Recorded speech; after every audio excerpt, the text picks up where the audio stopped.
വലിയ മുന്നേറ്റം ആര്യാടൻ ഷൗക്കത്തിനുണ്ടാവും.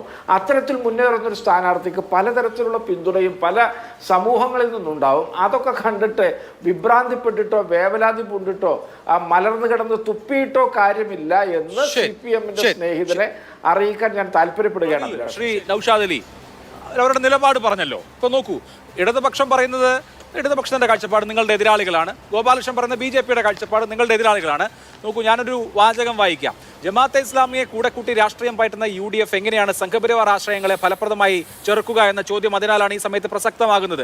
മുസ്ലിം ബ്രദർഹുഡിനെ രാഹുൽ ഗാന്ധി വിമർശിക്കുമ്പോഴാണ് അവരുടെ സാമന്തന്മാരായ ജമാഅത്തെ ഇസ്ലാമിയെ കേരളത്തിലെ കോൺഗ്രസ് താലമേന്തി സ്വീകരിക്കുന്നത്. ജമാഅത്ത് രാഷ്ട്രീയത്തെ ഒരു കാലത്ത് ശക്തമായി എതിർത്തിരുന്ന ലീഗാണ് ഇപ്പോൾ ജമാഅത്തെ ഇസ്ലാമിയുമായി ബാന്ധവത്തിൽ ഏർപ്പെടുന്നതിന് മുൻകൈയെടുക്കുന്നത്. വെൽഫെയർ പാർട്ടിയുടെ സഹോദര യാത്രയ്ക്ക് സ്വീകരണം നൽകി പരസ്യമായി തന്നെ ജമാഅത്ത് ബന്ധം ലീഗ് പ്രഖ്യാപിച്ചു കഴിഞ്ഞു. സംഘപരിവാർ നറേഷനുകളെ സഹായിക്കുന്ന മുസ്ലിം സമുദായത്തെ മൊത്തത്തിൽ വർഗീയ ചാപ്പയടിക്കാൻ RSS-ന് ഏണി വെച്ചു കൊടുക്കുന്ന പണിയാണ് ലീഗ് ഇപ്പോൾ എടുത്തിരിക്കുന്നത്. അപ്പോൾ ലീഗിനെ കുറിച്ചും കോൺഗ്രസിനെ കുറിച്ചും ഈ പറയുന്നത് ഇത് റിസാല വാരികയാണ്. കേരളത്തിലെ മുസ്ലിം ന്യൂനപക്ഷ വിഭാഗത്തിലെ ഒരു പ്രബല സംഘടനയുടെ മുഖപത്രം ഇത്ര രൂക്ഷമായ ഭാഷയിൽ മുസ്ലിം ലീഗിനെയും കോൺഗ്രസിനെയും വിമർശിക്കുകയാണ്. അത് നിങ്ങൾ കേൾക്കണ്ടേ?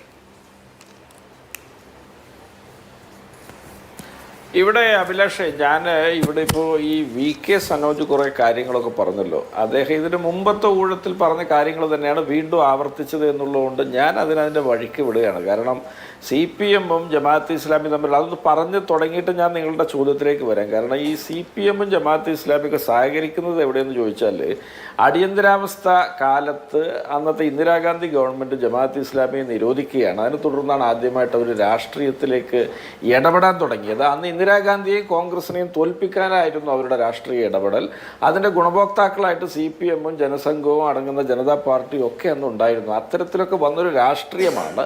അതിനെ തുടർന്ന് ഈ 2016 വരെ ഈ നരേന്ദ്രമോദിയുടെ രണ്ടാം ഊഴം വരെയും വെൽഫെയർ പാർട്ടി രൂപീകരിച്ചതിന് ശേഷവും ഇവരുടെ ബന്ധം CPM-ഉമായിട്ടായിരുന്നു. അതിന് ശേഷമാണ് അവർ വ്യത്യസ്തമായ രാഷ്ട്രീയ നിലപാടെടുക്കാൻ തുടങ്ങിയത്. അതൊക്കെ തെരഞ്ഞെടുപ്പിലെ പിന്തുണയാണ്. അതിനെ പ്രത്യയശാസ്ത്ര മാനങ്ങളിലേക്ക് നിങ്ങൾ കൂട്ടിക്കെട്ടേണ്ട കാര്യമില്ല. പിന്നെ ഇപ്പം നിങ്ങൾ ഈ മുസ്ലിം ബ്രദർഹുഡിനെ കുറിച്ചും അതിൻ്റെ വ്യത്യസ്തങ്ങളായ ആസ്പെക്റ്റിനെ കുറിച്ച് കൂടെ പറഞ്ഞു. 2006 CPM അത് ഉപയോഗിച്ചതിനെ കുറിച്ചുള്ളൊരു ചോദ്യം നിങ്ങൾ ഉന്നയിച്ചിട്ട് അതിവിടെ വനരോധനമായിട്ട് കലാശിക്കുന്നത് ഞാൻ കണ്ടു. അപ്പോൾ ഇതൊക്കെ CPM എന്ന പാർട്ടി അവരൊന്ന് സ്വയം തിരിച്ചറിയണം. അവരാണ് എല്ലാ കാലത്തും പലതരത്തിലുള്ള രാജ്യദ്രോഹപരമായ നിലപാടുകളൊക്കെ എടുത്തത്. അവരുടെ ഇന്നും ജീവിക്കുന്ന മുതിർന്ന നേതാവായ VS അച്യുതാനന്ദന് 1960-കളിലെ പിളർപ്പിൻ്റെ കാലത്ത് അവരുടെ പാർട്ടി തരം താഴ്ത്തിയത് ഇന്ത്യൻ പട്ടാളക്കാർക്ക് രക്തദാനം നൽകി എന്നുള്ളതിൻ്റെ പേരിലാണ്. അപ്പോൾ CPM-ൻ്റെ ഒക്കെ പശ്ചാത്തലം ഇങ്ങനെയൊക്കെ തന്നെയാണ്. ഇനിയിപ്പോൾ ഇന്ത്യ രാജ്യം വിഭജനം വേണോ വേണ്ടേ എന്നുള്ളൊരു ചോദ്യം വന്നപ്പോൾ ഈ പറഞ്ഞ ജമാഅത്തെ ഇസ്ലാമി വിഭജനം പാടില്ല എന്ന് പറഞ്ഞു. അവർക്ക് അവരുടേതായ ന്യായങ്ങളുണ്ടാവാം. അന്നത്തെ കമ്മ്യൂണിസ്റ്റ് പാർട്ടി പറഞ്ഞത് എല്ലാ പ്രവിശ്യക്കും സ്വാതന്ത്ര്യം വേണമെന്നാണ്. അപ്പം ചരിത്രാതീത കാലം തൊട്ട് തന്നെ ഇവരൊക്കെ പലതരത്തിലുള്ള വിരുദ്ധ നിലപാടുകൾ കൈക്കൊണ്ട ആളുകളാണ്. അതൊക്കെ അന്നത്തെ ഒരു കാലഘട്ടത്തിൽ എത്തരത്തിൽ അവർ വിശദീകരിക്കുന്നു എന്നുള്ളതിനെ ആശ്രയിച്ചിരിക്കും നമ്മുടെ ഇന്നത്തെ സമീപനങ്ങൾ. അതൊക്കെ പ്രത്യയശാസ്ത്രപരമായ കാര്യങ്ങളാണ്. അതൊക്കെ നമുക്ക് ഗൗരവതരമായിട്ട് നമുക്ക് ചർച്ച ചെയ്യാം. കേവല തെരഞ്ഞെടുപ്പിലെ പിന്തുണ എന്ന് പറയുന്നത് ഇതൊരു 9 വർഷമായിട്ട് ഭരിച്ച് മുടിച്ച് ഈ നാട്ടിൽ അവസാനത്തെ മനുഷ്യനെയും നിരാശയുടെ പടുകുഴിയിലേക്ക് തള്ളിയിട്ട ഒരു സർക്കാരാണ് കേരളം ഭരിക്കുന്നത്.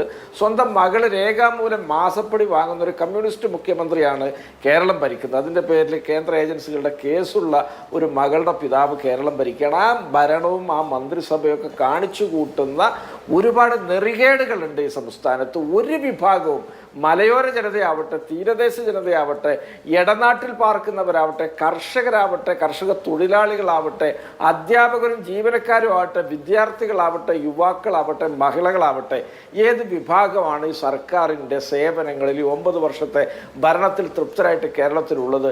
ഒരു വിഭാഗവും ഇല്ല. അതിൻ്റെയൊക്കെ വലിയ തരത്തിലുള്ള പ്രതിഷേധങ്ങളുണ്ടാകുമ്പോൾ ജയിക്കുന്ന മുന്നണിക്കും അത്തരത്തിലുള്ളൊരു പ്രതിഷേധ മുന്നേറ്റത്തിൻ്റെ ഭാഗമാകാനും ഒക്കെ പല രാഷ്ട്രീയ പാർട്ടികൾക്കും ആഗ്രഹം കാണും. അവരത് പ്രകടിപ്പിച്ച് മുന്നോട്ട് വരുമ്പോൾ അവരെയൊന്നും വിലക്കേണ്ട കാര്യം ഒരു തെരഞ്ഞെടുപ്പിൻ്റെ മുൻപാകെ UDF-നെയും കോൺഗ്രസിനെയും സംബന്ധിച്ചില്ല. ഇത് പറയാൻ ഇവിടുത്തെ CPM-ന് ഒരു ധാർമ്മികത അർഹതയില്ല എന്നുള്ളത് നിങ്ങൾ പറഞ്ഞാലും നമ്മൾ പറഞ്ഞാലും CPM-മാർ ഞങ്ങൾ മുമ്പ് എവിടെയും ബന്ധപ്പെട്ടിട്ടില്ല എന്ന് പറഞ്ഞുകൊണ്ടേയിരിക്കും. അവരെ തിരുത്തുക സാധ്യമല്ല. അവർ ഉറക്കം നടിക്കുന്ന ആളുകളാണ്. പിന്നെ BJP-യെ സംബന്ധിച്ചിടത്തോളം അവരുടെ രാഷ്ട്രീയവും വളരെ കൃത്യമാണ്. അവരവിടേക്ക് ഒരു സ്ഥാനാർത്ഥിയെ നിർത്തിയിട്ടുള്ളത്. അതുവരെ BJP പാർട്ടിയായിട്ട് ഒരു ബന്ധമില്ലാത്തൊരു മനുഷ്യനെ ഒരു സുപ്രഭാതത്തിൽ ഇവർ സ്ഥാനാർത്ഥിയാക്കേണ്ടത്. പ്രിയങ്ക ഗാന്ധിയുടെ മണ്ഡലമായ വയനാടിൻ്റെ ഭാഗമായിട്ടുള്ളൊരു അസംബ്ലിയിലാണ് ഈ തെരഞ്ഞെടുപ്പ് നടക്കുന്നത്. ഇതിനൊരു ദേശീയ ശ്രദ്ധ ഈ ഉപതെരഞ്ഞെടുപ്പിൻ്റെ റിസൾട്ടിനൊക്കെ ഉണ്ട്. ആ ഒരു അർത്ഥത്തിൽ ഇവിടെ BJP-യൊക്കെ എടുക്കുന്ന സമീപനം, അവരൊക്കെ പരസ്യമായിട്ട് കൈകോർക്കാൻ പോകുന്നത് എങ്ങോട്ടാണ് എന്നുള്ളതിൻ്റെയൊക്കെ വ്യക്തമായ പ്രകടമായ ചിത്രങ്ങൾ അവിടെ വന്നു കഴിഞ്ഞു. ഇത്തരത്തിലൊക്കെയുള്ള ഒരു വലിയ അവിശുദ്ധമായ ബാന്ധവത്തിനോടാണ് നിലമ്പൂരിലെ സാധാരണക്കാരായ മനുഷ്യർ പടവരുന്നത്. അവരുടെ സ്ഥാനാർത്ഥിയായിട്ടാണ് UDF-ന്റെ ആര്യടൻ ഷൗക്കത്ത് മുമ്പിൽ നിൽക്കുന്നത്. നിങ്ങൾക്ക് ഒരു തർക്കവും വേണ്ട. ഇതിൻ്റെയൊക്കെ അപ്പുറത്തുള്ള ഗൗരവതരമായ വിഷയങ്ങൾ അവിടെ ജനം ചർച്ച ചെയ്യുന്നുണ്ട്. അതിൻ്റെ വലിയ മുന്നേറ്റം ആര്യടൻ ഷൗക്കത്തിനുണ്ടാവും.